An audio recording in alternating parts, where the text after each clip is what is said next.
Gorakhpur news में आप सभी का स्वागत है। दिन भर की खबरों के साथ मैं हूं फरीद अहमद। कैंट थाने की पुलिस ने लूट करने के आरोप में 2 अभियुक्तों को गिरफ्तार किया है।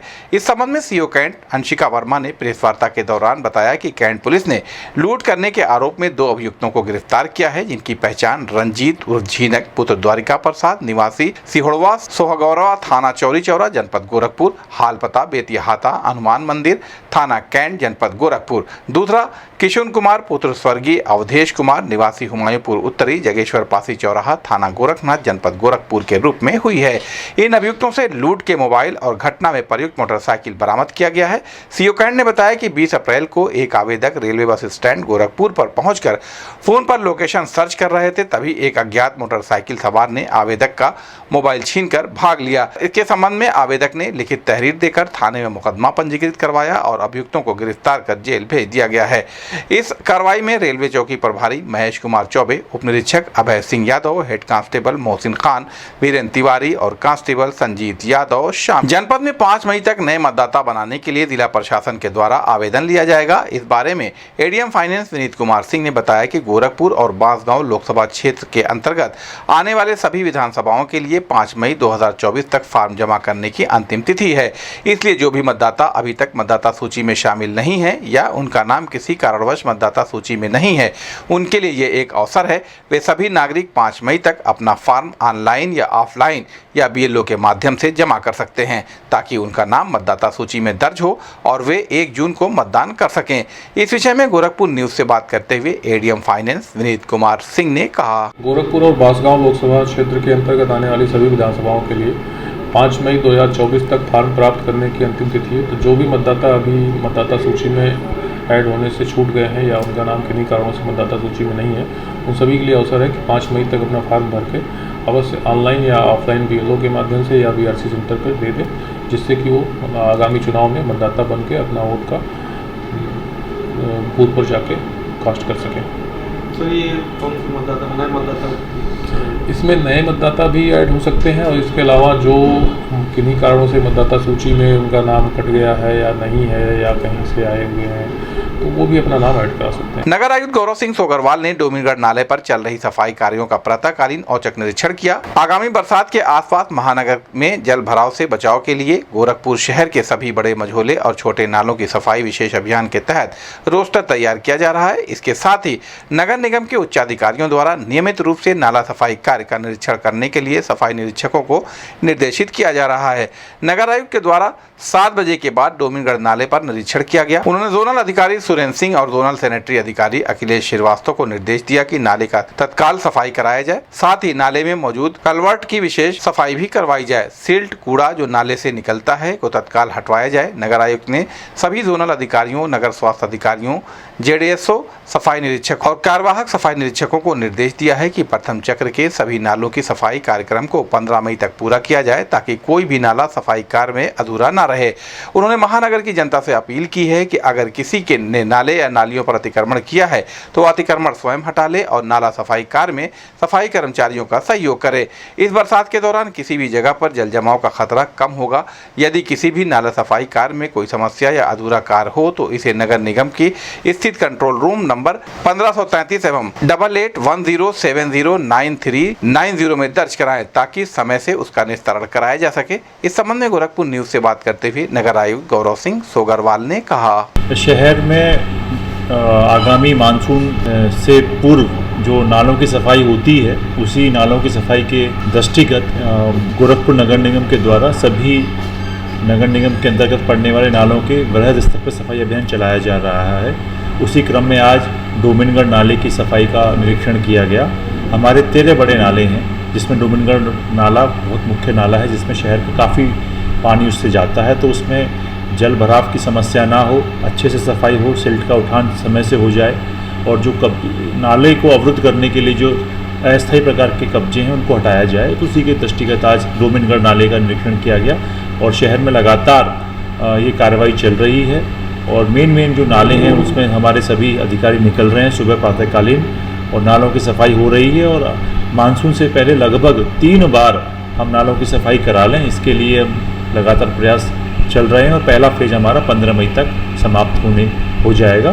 उसी के दृष्टिगत आज का निरीक्षण किया। नगर आयुक्त गौरव सिंह सोगरवाल ने हीट वेव पर कहा कि शासन से हीट वेव को लेकर निर्देश प्राप्त हुए हैं। इसके अलावा राहत आयुक्त के माध्यम से भी हीट वेव को लेकर क्या क्या रोकथाम हो सकती है उसके बारे में निर्देश दिया गया है। अक्सर देखा जाता है कि कई जगहों पर पानी पीने के लिए समस्या होती है, जिसको देखते हुए शहर में 110 स्थानों को चिन्हित किया है। वहां पर प्याऊ लगाया जा रहा है, जिसमें 28 स्थानों पर प्याऊ लग चुका है। इसके अलावा पशु और पक्षियों के लिए भी जगह जगह पर चिन्हित करके पीने के पानी की व्यवस्था की जा रही है, जिससे लोगों को भीषण गर्मी से राहत मिल सके। इस संबंध में गोरखपुर न्यूज से बात करते हुए नगर आयुक्त गौरव सिंह सोगरवाल ने कहा, शासन के निर्देश प्राप्त हुए हैं और राहत आयुक्त सर के माध्यम से भी हीट वेव को क्या क्या रोकथाम हो सकती है उसके निर्देश प्राप्त हुए हैं। देखते हैं कई जगहों पे पानी पीने की खास तौर पे मार्केट एरियाज़ में वहाँ पे पीने के पानी की भी समस्या है, तो इसीलिए लगभग 110 स्थानों पे चिन्हित करके नगर निगम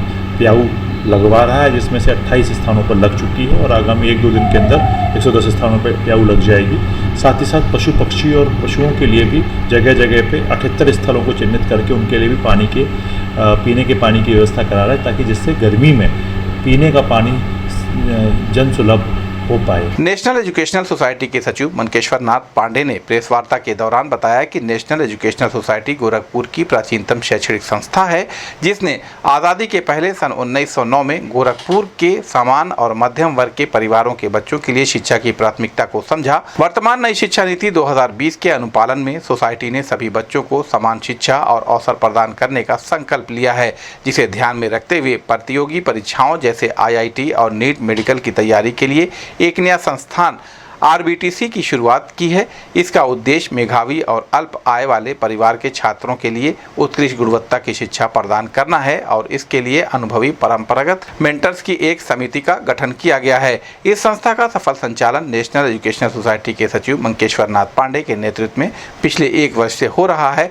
हाईब्रिड स्कूलिंग की अतिरिक्त सोसाइटी ने IIT, JEE और मेडिकल नीट में 12वीं कक्षा पास छात्रों के लिए टारगेट बैच को भी शुरू किया है। हम सभी से अनुरोध करते हैं कि हाइब्रिड स्कूल और प्रतिस्पर्धी परीक्षाओं के टारगेट बैच में प्रवेश करके अपने सपनों को साकार करें।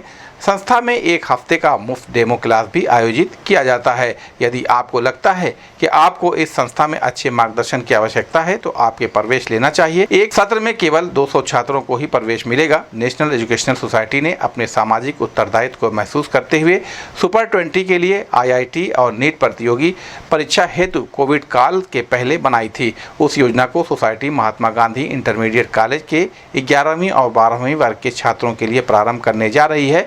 इसमें विद्यालय स्तर पर एक टेस्ट आयोजित किया जाएगा, जिसमें टॉप 20 छात्रों का चयन करके उन्हें 100% स्कॉलरशिप देकर उनकी तैयारी को सर्वोत्तम शिक्षक द्वारा कराई जाएगी। इसमें छात्रों का चयन उनकी प्रतिभा और अल्प आय दोनों के आधार पर किया जाएगा। यह scholarship Mahatma Gandhi inter college और MG कॉलेज के पूर्व छात्रों और समाज के दानी व्यक्तियों के द्वारा उपलब्ध कराई जाएगी। इस संबंध में गोरखपुर न्यूज से बात करते हुए नेशनल एजुकेशनल सोसाइटी के सचिव मनकेश्वर नाथ पांडे ने कहा, 18 घंटे लाइब्रेरी की सुविधा आप लोगों ने देखा होगा। जो हम लोगों ने वरिष्ठ नागरिक परिषद के लिए हॉल बनाया था, उसमें अब लाइब्रेरी की सुविधा उपलब्ध कराई जा रही है। दिन भर तो वरिष्ठ नागरिक उसमें बैठते हैं, शाम को 4 बजे से लेके और दूसरे दिन 10 बजे तक वो लाइब्रेरी के रूप में चलेगी, जहां बच्चे बैठकर पढ़ सकते हैं। नेशनल छात्रावास पहले से था। सोसाइटी ने एक नया भवन लगभग 200 बच्चों के लिए निर्मित कर लिया है, जो 1 जुलाई से सामने आ जाएगा। वो हॉस्टल की भी सुविधा हम इन कोचिंग में आने वाले बच्चों को उपलब्ध कराएंगे। उनके मेडिकल जांच की सुविधा, उनकी काउंसलिंग की। मेरे साथ ओम प्रकाश सिंह साहब महात्मा गांधी इंटर कॉलेज के प्राचार्य बैठे हुए हैं, डॉक्टर राजेश जी बैठे हुए हैं जो महात्मा गांधी इंटर कॉलेज के, और साथ ही साथ इस RBTC के सेंटर मैनेजर रश्मि रंजन जी, जो कि उड़ान प्रोजेक्ट के खुद एक बहुत अच्छे मेंटर हैं। आप हम लोगों के साथ जुड़े हैं बच्चों को इनकरेज करने के लिए, उनको काउंसलिंग देने के लिए।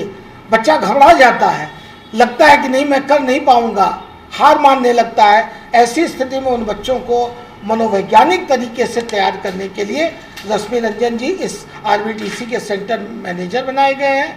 यहाँ पे हमारे अन्य स्टाफ हैं, राखी गुप्ता जी हैं जो कि काउंसलर का काम देख रही हैं, हितेश हैं जो कि ऑफिस का सपोर्ट कर रहे हैं। इस तरह से एक पूरी टीम यहाँ तैयार की गई है और इस पूरे प्रोजेक्ट को, चूँकि अभी सोसाइटी का ये नया पौधा है, नया बच्चा है, तो सोसाइटी सचिव के नाते मैं देख रहा हूँ, लेकिन इसके इंडिपेंडेंट डायरेक्टर, जिस तरह हमारे सभी संस्थान हैं, महात्मा गांधी पीजी कॉलेज के प्रिंसिपल अलग, इंटर कॉलेज के अलग, उसी तरह इस संस्थान का भी एक डायरेक्टर नियुक्त किया जाएगा जो कि यहाँ के कार्यों को रेगुलर देखेगा। लेकिन यह मेरे मन की एक कल्पना थी, इसलिए मेरा लगाव आरबीटीसी के साथ लगातार बना रहेगा और मेरी ये कोशिश होगी कि मैं उन बच्चों के साथ समय बिताऊं, उनको मोटिवेट करूं, उन्हें हार न मानने दूं, ताकि वो अपने माँ बाप का स्वप्न, क्योंकि इस पूर्वांचल में बच्चों के लिए स्वप्न माँ बाप देखते हैं कि मेरा बेटा इंजीनियर बन जाए, मेरा बेटा डॉक्टर बन जाए, लेकिन मैं ये चाहता हूँ कि यह स्वप्न खुली आंखों से हमारे बच्चे देखें।